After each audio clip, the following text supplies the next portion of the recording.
All right, everybody, welcome. We're about to do a live recording of the Have It All show. So if you want to join us, that'd be cool. If you have questions as we're going through this, feel free to drop them in.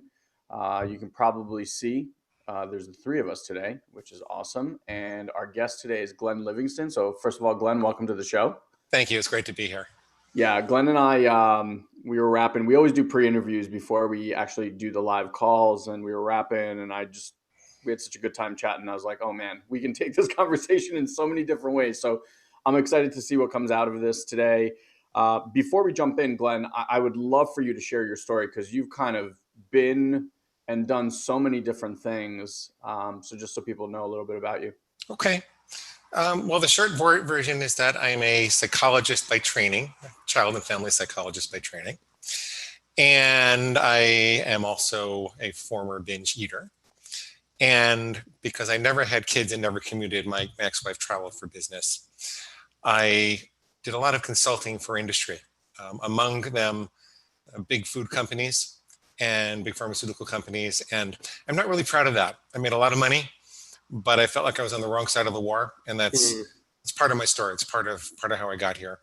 Probably what's most important for people to know is that I developed this approach to binge eating for myself privately. I was not going to share it. I was not going to try to help people with it. I just developed it for it privately.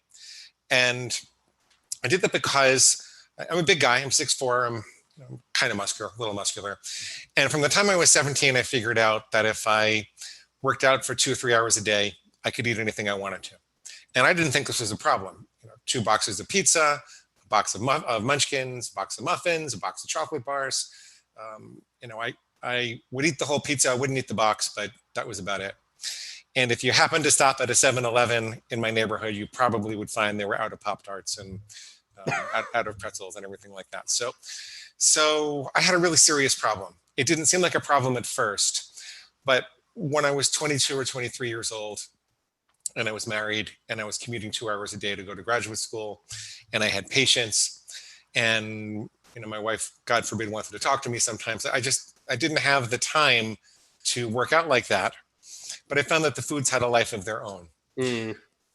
Coming from a family of 17 psychotherapists, I took the psychological, my mom and my dad and my sister and my aunts and my uncles and my stepmom and my stepdad and my brother-in-law and my cousins. And wow. Something breaks in the house. Nobody knows how to fix it, but we all can ask. Right. Thanksgiving dinner must be super interesting. You don't want to come. Yeah. No, it was a very soulful upbringing. I don't regret it for anything. But sometimes if you have a hammer, everything looks like a nail. And so I made this assumption that the way to fix this was to find the hole in my heart. There must be a hole in my heart. I must be eating to fill it up.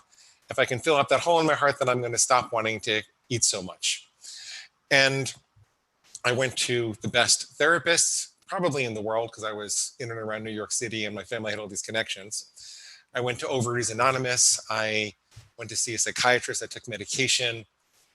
I even did a 40,000 person study because in my consulting, I was able to do these large studies. I knew how to conduct them and how to recruit them on the internet when things were cheap. And over the course of a lot of years, I had 40,000 people take a survey all about the foods that they couldn't stop eating and what was stressing them in their lives and some personality things. I found some interesting things. I found out that people who struggled with chocolate like me, I always say hand over the chocolate and nobody gets hurt. People that struggled like me would tend to be lonely or depressed or brokenhearted. People who struggled with crunchy, salty things like chips and pretzels, they tend to be more stressed at work. And people who struggled with starchy, soft, chewy things like, pizza and bagels and bread and pasta, they tended to be stressed at home. Not to veer too much off track, but is that something to do with the biochemistry of the brain and the response of the body to those foods? I don't really know. Okay. I don't really know. I'll tell you why I don't know in a minute. It turned out it was sending me on a wild goose chase as far as fixing my own problem, which is why I did the study originally. I'll tell you a story to illustrate that. So before I was going to talk to anybody else about it, I figured I'll talk to my mom because she raised me. And I said, Mom, I found out that people who struggle with chocolate, they are lonely or brokenhearted or depressed. And, I'm not really happy in the marriage, and, I'm having some of those feelings, but it doesn't totally make sense to me. How did this all start? You were there. You're a psychotherapist. How did this all start? And she gets this awful look on her face, and she goes, honey, I'm so sorry. I am so sorry. And I said, Mom, it's okay. Whatever it is, it's 40 years ago. This was 10 years ago from now. It's like 40 years ago. I forgive you. I just need to figure this out. I got to stop eating. And she says, well, I'm so sorry, but when you were 1 year old in 1965, your dad was a captain in the Army, and they were talking about sending him to Vietnam. And I was terrified. We were trying to get pregnant with your sister, and that I'm going to have 2 little kids. I'll be an Army widow, and what am I going to do? And at the same time, my dad, your grandfather, he just got out of jail. And I had thought he was this wonderful person. I idolized him my whole life, but he was guilty. He was really doing these things, and my life fell apart. So half the time when you were that age, I was just sitting and staring at the wall and feeling depressed and anxious. Wow. And I did not have the wherewithal to hug you and hold you and love you when you came running to me all the time. So what I did is I kept a big bottle of chocolate Bosco syrup in the refrigerator. I had a little refrigerator on the floor. And when you came running to me for love, I would say, honey, go get your Bosco. And you would go charging over to the refrigerator. You'd take out the chocolate syrup bottle. You'd open the cap. You'd suck on it on the top. And you'd go into a chocolate sugar coma. Wow. Now, if this were a movie, this point in the movie is where Mom and I would have a big cry and a big hug, and I would say, I forgive you, Mom, and Mom would forgive me. And then I'd never have trouble with chocolate again, right? But what actually happened was my chocolate eating got worse. The reason we did have a big hug, and I learned all kinds of things. It was a really good conversation to have. Very moving. And I could forgive myself in a lot of ways after the conversation that I couldn't forgive myself before. So it was very soulful and helpful in that way. But it made the binge eating worse because there was this voice in my head, and it went something like this. You know what, Glenn? You're right. Your mama didn't love you enough, and she left a great big chocolate-sized hole in your heart. And until you can find the love of your life and get out of this marriage, you're going to have to go right on binging on chocolate. Yippee, let's go get more. Wow. Right? Here's what I learned from that, coupled with some other findings I'll tell you in a minute. I learned that the love yourself thin model doesn't really work, at least for people like me. I learned that emotions are not necessarily the primal cause of overeating. They might cause a desire, but there's this voice of mediation, there's this voice of justification that has to rationalize the changing of your mind. Because if I had made a sacred contract with myself and I said, I'm not going to have chocolate during the week, then there was this voice in my head that said, well, what about that chocolate-sized hole in your heart? And then you need this, you don't have enough love in your life, whatever the word is. You worked out hard enough, you don't have to diet today, you can start tomorrow. Or chocolate comes from a cocoa bean that grows on a plant and therefore it's a vegetable. Any of that, that's the voice of justification. I'll skip ahead to the solution, but I want to cover 2 more pieces that caused me to flip the paradigm. Sure. The solution was recognizing that you don't have to solve all your emotional problems before you can stop overeating. What you need to do is recognize and disempower that voice of justification. You could think of emotions like a roaring fire. Now, if you have a roaring fire in a well-contained fireplace in the living room, that's not a problem. That becomes the center of hearth and home.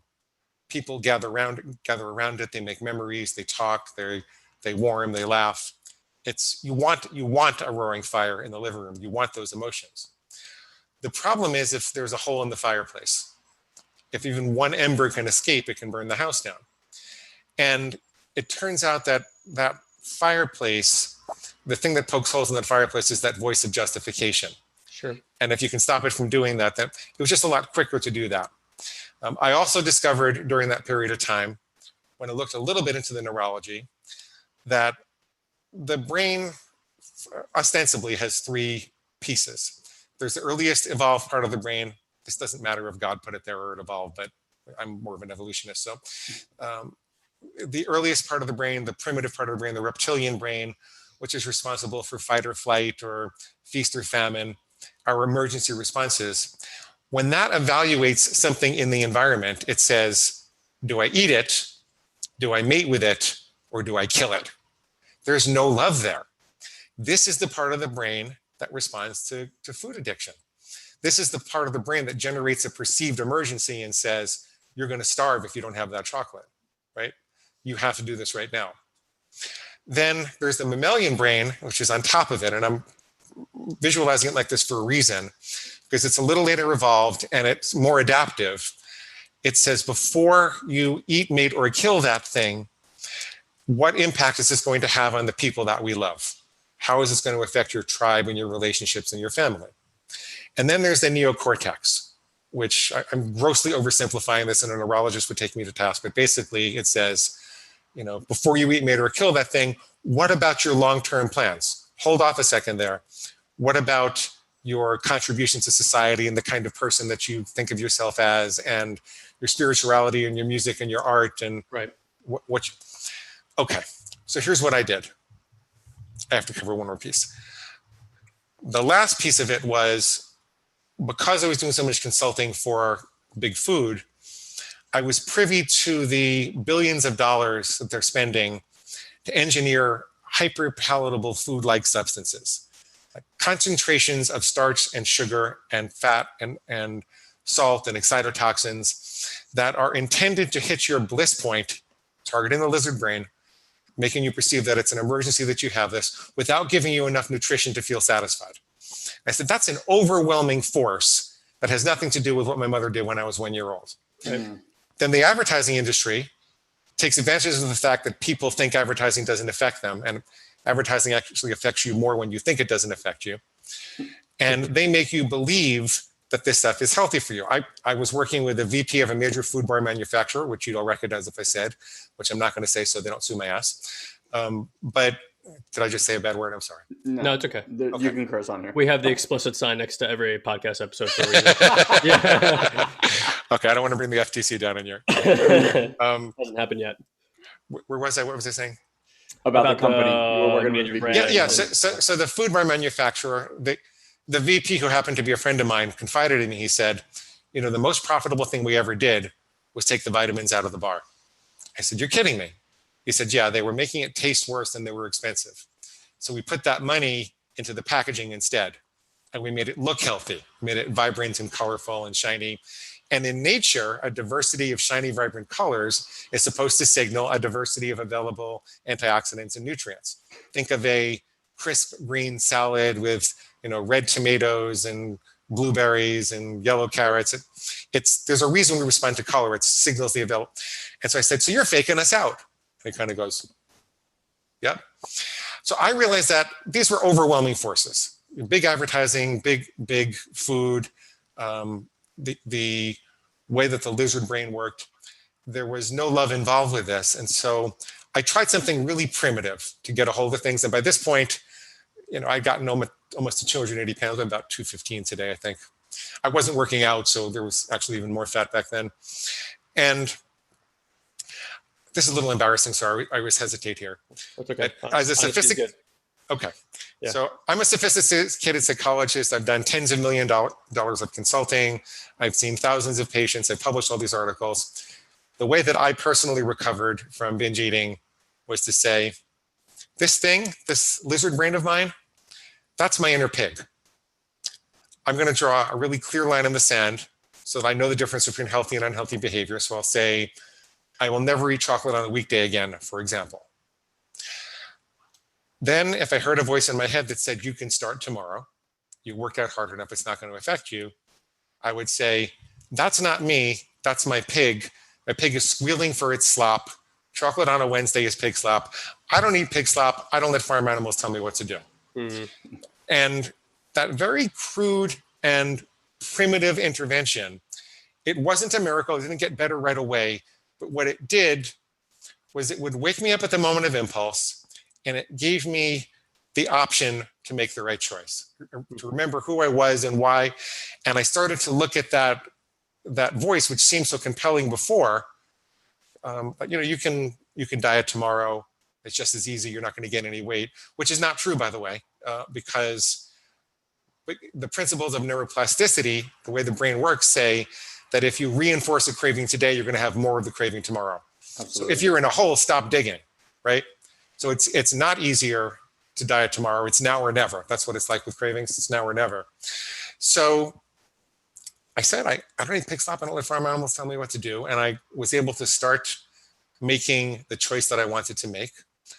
Over time, I started to realize that I could experiment with different rules. I could have things I would always do. And that I was making the rules. It was kind of silly that I was breaking them. And slowly but surely, I was able to comply. And they just kind of became a part of me. I made different rules that became a part of me. And now I'm good. And people don't quite recognize me by name. They don't know my name, but they recognize me in a bookstore sometimes. And they'll point at me and they'll go, pig guy. which is sign my book, pig guy. Yeah, exactly. It's not something you want to happen to you when you're on a first date. Yeah. Well, pigs have a bad rap. They're actually really smart animals. Pigs are. I wish I found a different metaphor, because pigs are very sweet animals and they need our help. Sure. Yeah. Totally. Well, that's beautiful. And I mean, I think it echoes most spiritual growth, right? It's like everyone's got their addictions and their allergies to things. And it just kind of depends what's hooked you in life, right? So obviously that could be any hook could be very dangerous. What I think, if I could recreate kind of what you said, is you started creating what Ilan and I call is like a subtle awareness, which is like noticing that the thoughts are not your own. You're actually the observer, listener of these thoughts. And so this will start giving people access to the difference between just taking what you're calling like lizard action, which is like impulse action, versus aware action, which is, hey, I can tune into how my body feels. I know that I could go take that action. Yes, it's going to be that momentary, and then there's the long-term, shit about myself, which is the same thing, the way a smoker feels, or the way a drinker feels, or the way a sex addict feels, right? It's like that immediate craving. But the moment you start creating that gap of separation, even if you give yourself a minute or two, which is oftentimes what we tell people. We just ran like a whole health and food program with one of our groups. And that was the thing, like for anybody who's really struggling, we're like, hey, look, we know you want that food. To tell you can't have it is going to activate everything in your body that's, like you said, a fight or flight response. And whatever the programming is around how you protect yourself, you're going to go and take that action. And we can look at your past to see how your future is going to look. However, if you sit here for 2 minutes and you create that awareness, and you really tune into what's about to happen as you go reach for that thing. If you can go reach for that thing in alignment, eat it with awareness, and you can do that, eat it. But if you can't, give yourself those 2 minutes, tune in, check that out first, and then go make that choice and see how that feels. And that to me is usually enough time for a person to kind of move through some of the brain tissue, like you were saying, because it's like it's interesting. It didn't really hit me until you kind of put it this way. It's like past, present, future, right? The way the brain's built, it's like this is concerned with like the original programming of the human race. So it's like what our ancestors did, what the will of the species, right? Yeah. And then it's like this, okay, taking more into consideration what's going on now, and then the neocortex is really about like boom, like big vision, right? Like how wide can I go with how this is going to affect me, and all those things placate on the mind really differently. So I think you could apply, and I'm sure you have, because I'm sure stopping that process, or at least, I don't want to say gaining control over it, because I don't like control as a thing for people to try to achieve. But I'm sure it's impacted every area of your life, not just this area. Yeah.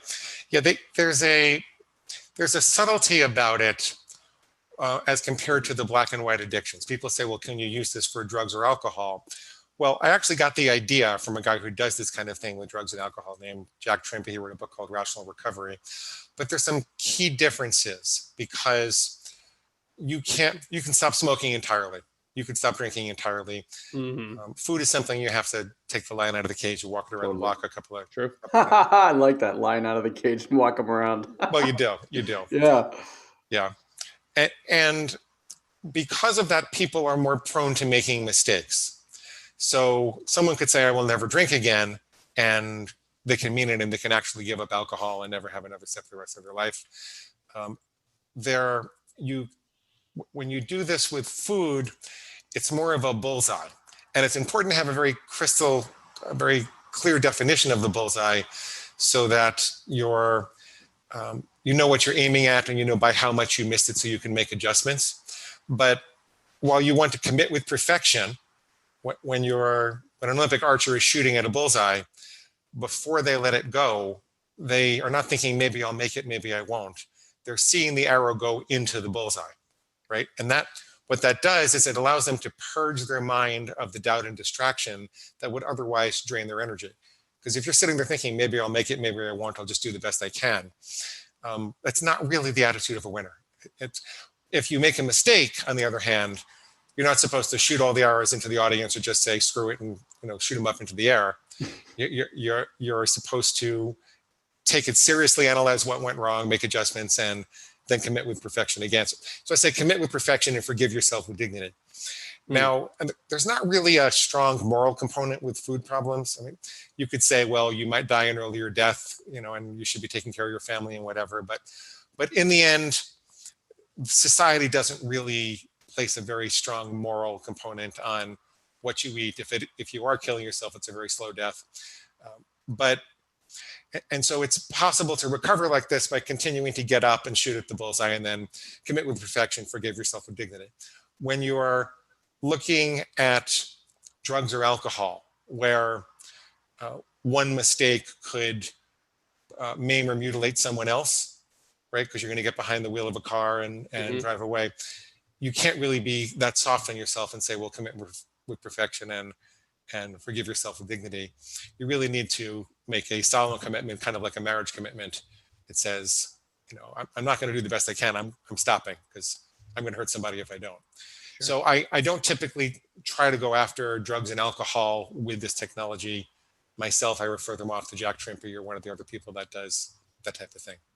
So I have a question, and we kind of spoke about this when we had first talked. Because at the end of the day, that story that you shared with mom, and the Bosco, it's like there's endless amounts of people out there trying to fill their, chocolate hole in themselves with something, right? And it's like donuts, cakes, sex, this, whatever. And ultimately, this is kind of where we started to talk about, it's like, what they're doing is they're masking. It's like the Band-Aid goes on, you stop feeling that pain inside, for example, like mom didn't give me attention, or I'm not loved or enough, or whatever it is, right? And then that transpires through the decades. Then you try to keep finding Band-Aids for these things through other means. So it's not food, it's this. It's not this relationship, it's that relationship. And you go on and on and on. And I love that you simplified the first piece, because I think sometimes people do try to heal that trauma and it doesn't work for them, because there's grooves that are so laid that the second something happens that takes them out of that awareness, it's like it's habitual, right? So they've been doing that for decades, so they're going to do it. So you've gotten yourself through this technique. And then the question I asked you before was like, when you look in the mirror now, do you still see the fat kid? Do you still see the boy that mom didn't love? And that's when we kind of, as someone who's been in the work and like working with families and as a psychologist and things like that, it's like there's so many other things that I know you knew were happening inside. So I'd love for you to share, just once you kind of got through that layer of, okay, this is the habit. Okay, I handled the habit because I gave myself that distance, like you said, with the pig. Then comes, to me, then comes the real work. It's like, just because someone has plastic surgery, it doesn't fix what's happening inside. So now they're walking around with all this stuff done, but like inside there's still that, collapsed, not enough version of themselves. So I'd love for you to share, what the journey's been like after that initial piece, and like the kind of work that you're doing now or have been doing to actually go through the healing process. The kind that I've worked, it's very healing for me to have worked with so many people and see them go through the healing process. So I'll say a couple of things. First of all, I am on the other side of that in the sense that I do love myself now, and having seen myself behave in a totally different way with food for so many years has caused me to have a different identity. I no longer feel powerless. I no longer feel like I can't control myself. I walk around with pride. Sometimes I'm like right now I'm about 10 pounds from where I should be. And so, okay, I'm a little embarrassed about that. I'm going to get back at it. But 99%, I feel like I've been healed and I can walk around with my head held high. And as a consequence, I experience a lot more love in the world. When I stopped binge eating, I felt a lot more present. And at first I was overwhelmed because it seemed like everybody was smiling at me. And I just was not, I was with my head down and I just was not there. I was thinking about when can I get the next pizza. Right. And I didn't recognize that people out there wanted to love me. And it was overwhelming. I didn't know what to do with it. And I kind of retreated for a little while. But then I came back and I thought like, this is a much better life. And I'd rather live the balance of my life like this. I think that there are some scars that don't go away entirely. I think that any formerly obese person will tell you that they can tell when someone used to be fat, because there's a certain shame that we have on our face that doesn't ever go away entirely. I'd like to find the cure for that. Maybe when I've been good for 20 years, maybe that's not there at all, but I still feel like people can see that I couldn't control myself. I can't control myself now, but I still feel like people can see that I couldn't in the past, and I'm embarrassed by that. The emotional part of the journey was a blessing from the beginning, even though it didn't solve the food problem. There are patterns that get up in terms of the types of food that we go to and the timing that we go to and what triggers it, that can teach you all sorts of things about yourself and lead to all sorts of soulful conversations. And I feel like that whole journey through all those psychotherapists is a rich part of who I became. I think it makes me a more soulful person. I think I have a lot more to say because I went through all that. I think there's a piece, though, that is ignored during that effort, which is that excess food is not only for comfort. When you overload the digestive system, you do interfere with the nervous system's ability to conduct the emotions. And so excess food has an analgesic effect. And people say, well, I needed to numb out. I needed to escape from the feeling. That's true, but it ignores the fact that what most people are binging on are supersized concentrations of pleasure that aren't available in nature at that level. Another word for that is like a drug. And what we're actually doing is getting high with these food drugs. Yep.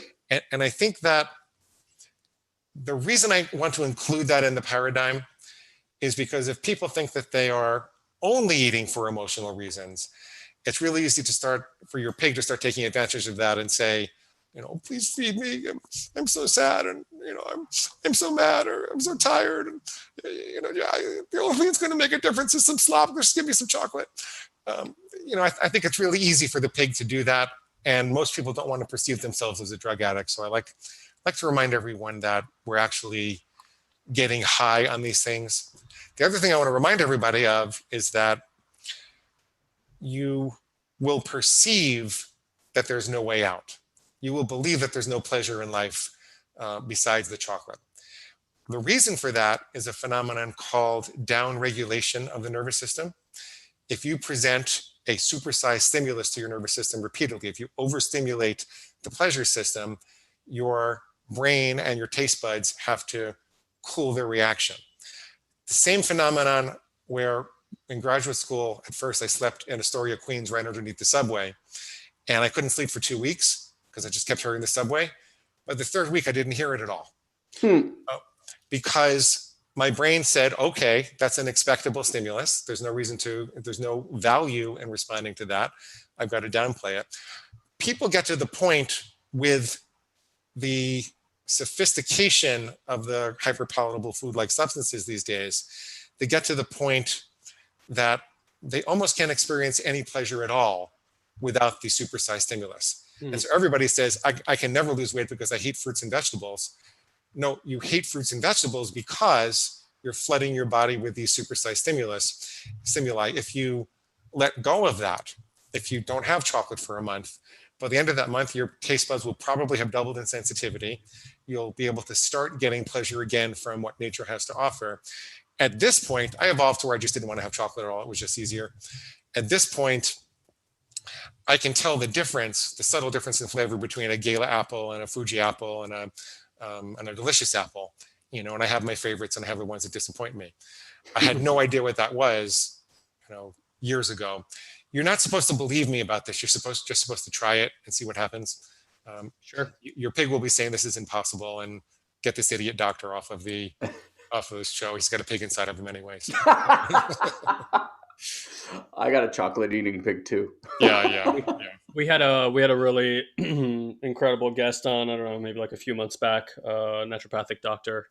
And she said that, nothing you put in your body is neutral, right? So it's like everything could be looked at like a drug in some form or fashion, whether it's the lotion you're putting on your skin or whether it's something that you're putting in your mouth. So for me, it's like food and any substance really is either kind of leaning towards drug, which we could say has like a negative long-term effect or even short-term long-term effect, or medicine, right? You eat whole foods. I there's all these documentaries these days like Game Changers and Forks Over Knives, and you watch these people who have whether it's binge eating or other food phenomenon type of complications, and they go on a whole food diet for like 2 weeks and their mood is massively improved, like their blood pressure drops by 30-40%, like at every scale that you want to see health returns very quickly, which is amazing. Like I always think about this, people who drug abuse, alcohol abuse, food abuse, the body's an incredible machine. It puts up with abuse like crazy. It's not like you're going to do this for 10 years, it's going to shut down. It's going to take that abuse for decades. But because we don't look at it in the same way that we might look at alcohol, where there is an after effect, like you're kind of describing, this emotional effect, this physical effect, this neurological effect. And because we don't think of food as medicine or as drug, then we don't think to regulate it the same way. We don't think about how we put it in our body the same way. And we don't really think about the effects. And I think that there is room, certainly in the culture, to change a little bit about the conversation. I know, like for me, when people are like, well, how do I start having healthy habits? I said, well, when you go to a supermarket, they're like, yeah. I'm like, don't walk down the aisles. Everything that's on the outside is in refrigerators and it's perishable, and it's perishable for a reason. And everything down the aisles is not. I'm like, and if it's not perishable, it couldn't possibly be of nature. So yeah, I'm like, if you want to eat something healthy, just walk around the outside. I'm like, that alone will change your health scale immediately. However, I do think it's really important to start dealing with and bringing so much more awareness to the psychological components that you've had to go through all these many, many, many, many stages. And I think it's important to realize, like, you had to go back to your mom to realize that a habit was formed right before you had the mind to know that was happening. So that you didn't have the cognition, you didn't have the language, you didn't make a choice when you were 1 year old. You're like, all right, chocolate it is for me, right? And yet that impact is there for foreseeably the rest of your life. And half a century later. Yeah, I don't know if there. And probably will be forever. I mean, chocolate's chocolate, like it's in there. Yeah. So I want to just kind of relay it to everything that people are going through, because so much of what people try to get back to with a psychologist, psychiatrist, is like, hey, what's that original thing that happened to me? If I could just understand why it happened, how it happened, I think I can like manage it. But the reality is so much of that is ingrained in the DNA and the regulation of the nervous system and stuff like this, that it's like that really isn't it. It's what it always is. When I see people get a handle on things, they increase their awareness. Yeah. And address the habit.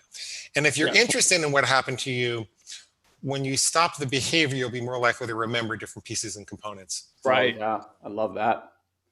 Yeah. Ask any psychologist. They'd much rather have someone who wasn't using than was using. You make a lot more progress. And you might never solve the emotional problems if you continue the behavior. Yeah. There's something really interesting that as you were sharing the story, it just came to me, and it's a tool that we've been using, but I don't know that I've necessarily called it a tool, at least not of recent memory. And it's the power of naming things. It's like, you name that part of you and it all of a sudden delineates that from you. So it's not like you talking to yourself. Now there's this other entity.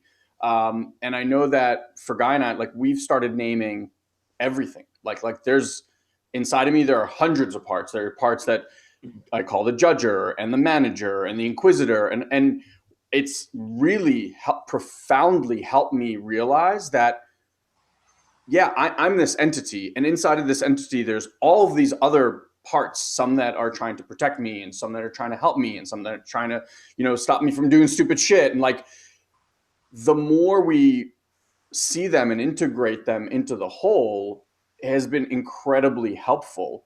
So realizing that, yeah, like, I have a sweet tooth. I love sweet things. And I've also had to deal with that part of me that's like, after every meal, it's like, go get me something sweet. I've been dealing with this for decades, right? Like of awareness. It was always running me, but now like there's some awareness. And it's so funny because as I took one step, just one, in the direction of having a more conscious, healthier lifestyle, that, like, the voice is always there. It's just that now, because it's separate from me, I can go, oh, you want something healthy? Like today after lunch, for example, I started eating dates. And I found that, like, when I eat a date, that consistency and the sweetness and all that stuff, it, like, the part of the brain's like, good, we're good. And I'm like, I'll give you a date, like, we're good. Like, the date's good. But it took that, naming it to get that separation a little bit. Mm-hmm. And then that gave you, or me, and I'm sure you too, like, a little bit of space to at least choose. Mm-hmm. And I think the part that you added, which maybe people missed, is like, and maybe you could talk about it. I think you talk about the difference between guides and rules. Yeah. And I really like how you describe that, because it is really profound to say, like, okay, this is my rule versus, oh, I'm just going to follow this kind of guide to dieting. Mm-hmm. I'm going to answer that in 1 second. I just want to address some of the other things that you said, Please, if that's okay. Please, absolutely. I'm sorry for the plane going overhead. Can't hear it. Okay. So the idea that we have all of these separate parts to our identity, and that we ultimately need to integrate it into a whole, that comes from Gestalt therapy, and there's a lot of psychological value to that. This is just a little bit different than that. It's basically what you're observing, except that we don't really think of the pig as a part of our human identity. I found that it's helpful to think of it more like a bodily organ. A good example would be my bladder. My bladder could create a very strong biological urge to go pee right now, but I'm not going to do it until this interview is done. Why? Because I have particular goals. I want to have a particular relationship with you guys. I want to accomplish a particular thing. And because I'm the boss, because I'm superior to my bladder. At the same time, I can't utterly ignore my physical needs. I can't make a rule said, I'm never going to pee again, because my bladder is going to tell me otherwise at some point. So there is always an authentic need behind a craving. Sometimes it's an emotional need. A lot of times it's a physical need. Most binge eaters, for example, are also really good dieters, so they tend to over-restrict, and then suddenly the brain says, enough already, you're going to have to be less discriminating, screw all your rules, let's go do it. Totally. So what we find is that by changing the goal somewhat to a complete separation between your human identity and the reptilian brain. The reptilian brain is just this thing that lives inside of you. You can't kill it because you need it for survival, but it's been corrupted and it's been sent in the wrong direction. When we think of ourselves more like the alpha wolf who has to control this challenger for leadership, and we identify completely with that alpha wolf, it forces you to separate your constructive versus your destructive thoughts about food, and to keep reminding yourself that you have the ability to choose. And over time, that identity congeals, and you feel like you've got a character of discipline and possibility. What was the other thing you said about rules versus guidelines? Yeah. So one of the things that struck me fairly early on was there was all this research that suggested that willpower was not a black and white thing that some people were gifted with and some people weren't.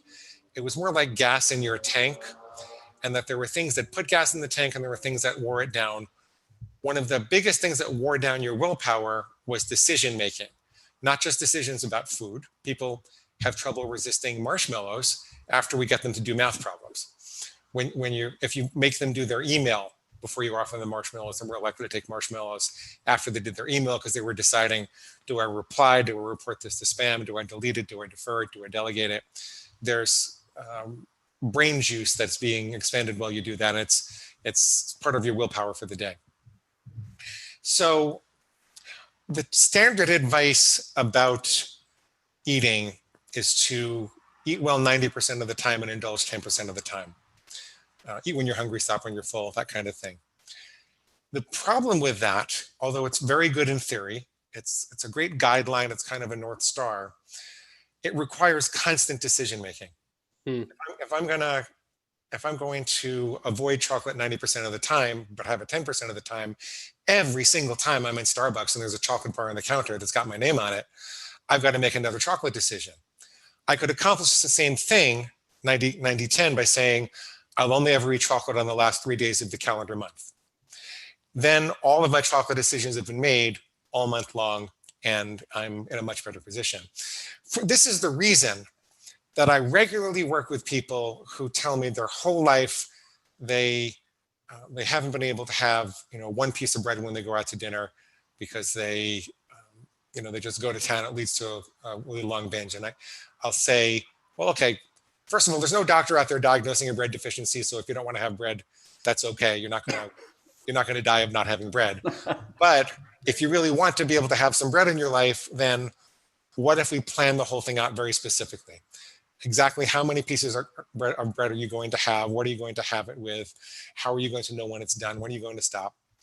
And you walk them through that in their mind, you write it down, and then they've made their decisions and they don't walk into the tempting situation.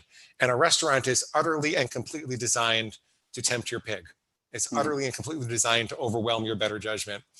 And they don't go in there having to make any decisions. There's a bit of a shortcut for all this when I realized what was happening.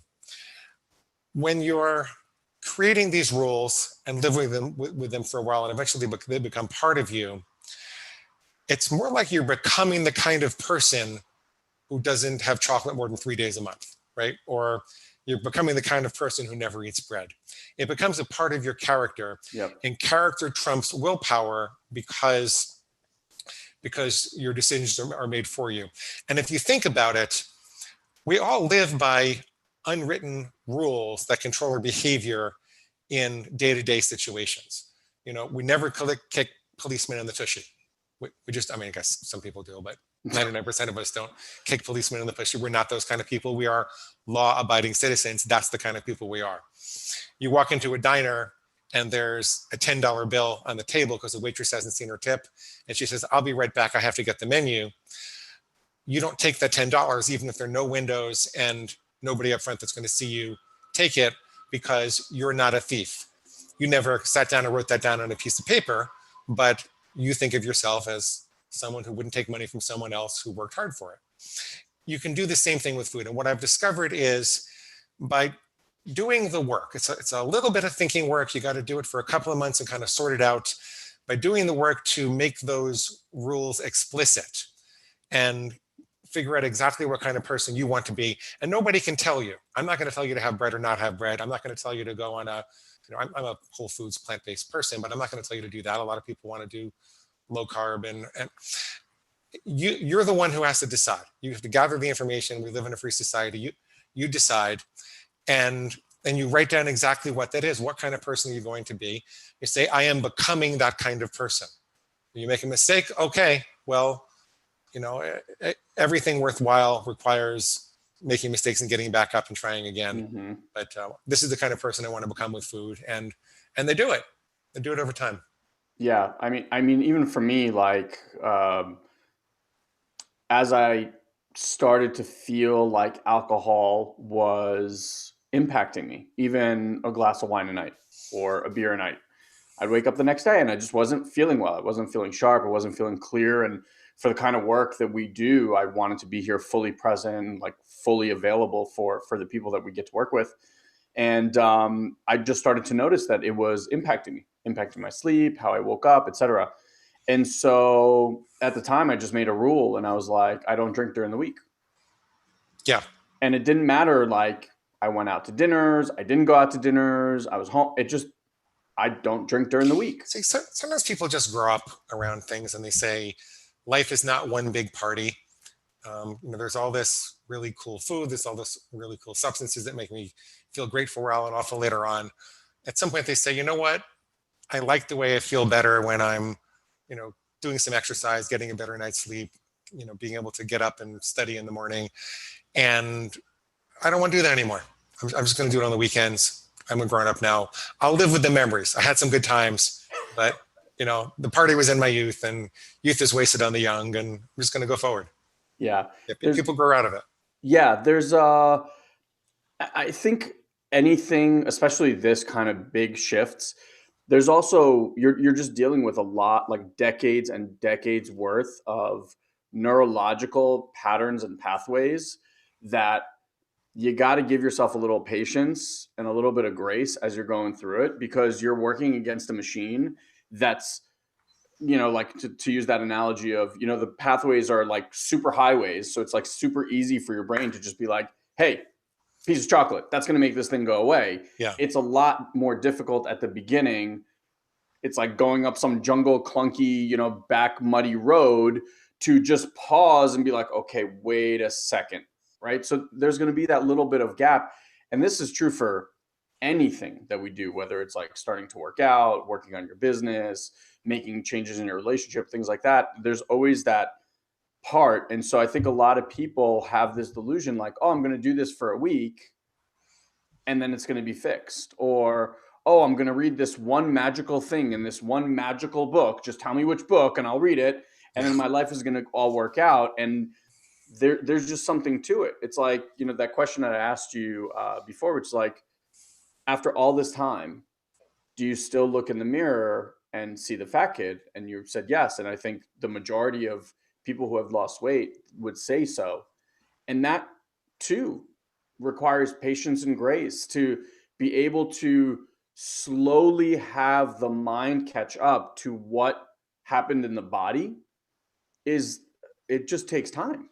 And just to add to that just a little bit, I think the really big distinction there is not to stop seeing yourself necessarily as the fat kid, right? Like Ilan's going to continue. We're going to go into his story, but anybody who listens to the podcast knows his stories like I'm a loser, like mine's like I'm not good enough, right? Whatever it is, whatever that vision is, the question is to me, or the distinction is when you look in the mirror, are you now loving that fat kid? Are you now loving that loser versus I can't believe you're still here, bad, and all this, the judgment that usually comes with it, like being like just expressing a world of love and empathy for that little boy, or that little girl that got hurt, the little boy or little girl whose mom gave him Bosco because she didn't have the resources to take care of herself, nevertheless, children. Right. And that's true for almost anybody I know that has some kind of trauma or psychological developmental break when they're kids. Like, here's the truth, like whatever generally people are upset about their parents with or that happened to them in their past, their parents got it worse than them. They were dealing with something similar or worse, and honestly didn't have the resources for that. Yet we have this world where, even us, a lot of us have this thing where we have to like give and give and give because it's the only way that we see value in ourselves, right? But it's like we give from an empty cup. We don't even have the resources to give, and we haven't even dealt with our own developmental breaks yet. And again, we're just trying to get safety. We're just trying to get love. We're just trying to get well-being. And until you can look at that little boy or that little girl in the mirror and you give them those things, to me, I've always found it, then you're behind the eight ball. You're not. It's going to be very, very difficult. And then that's when people turn to willpower. And when it's funny you said that, because that's exactly what we say too. Willpower is like fumes in a gas tank. Like the car's still running, but it's only a matter of time before it runs out. And willpower will work in like the super short term, but like the first thing that comes that really challenges you, creates anxiety, overwhelm, stress in your system, willpower goes right out the window and you go right back to the easy stream, right? So. Yeah, Glenn, was there something you wanted to add there? There were like 6 things I wanted to add, and my brain got confused between all of them. Give me 1 second. Yeah, take your time.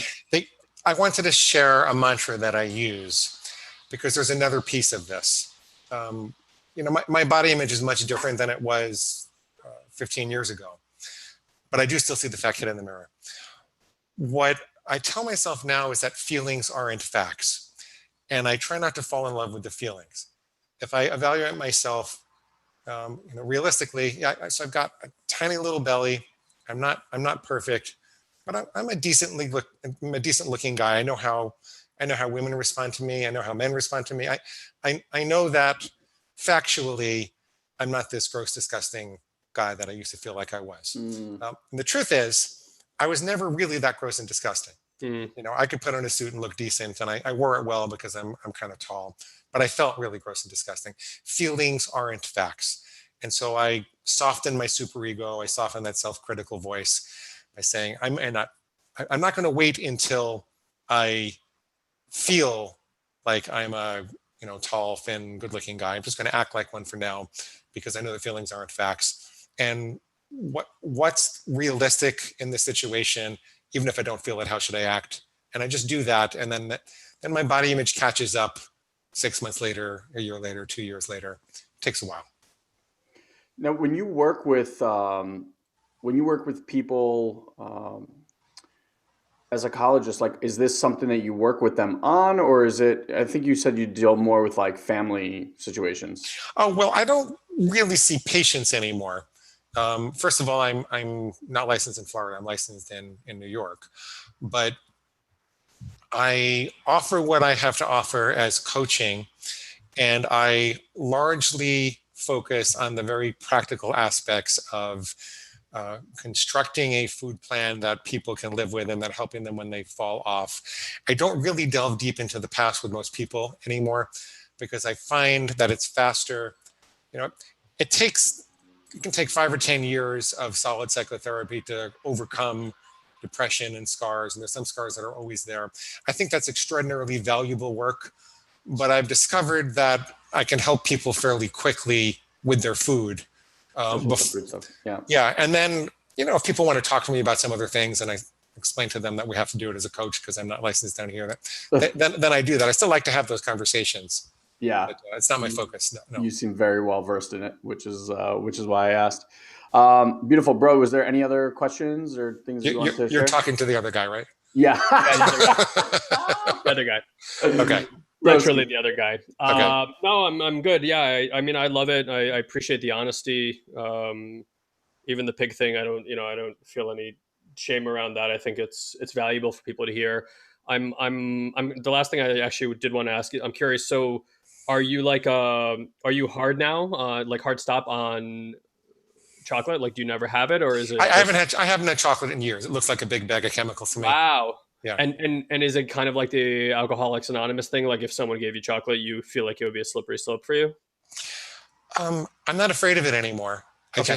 I just don't want it. I don't really want to remember it. It was the bane of my existence for so many years. I feel so free being gone from it.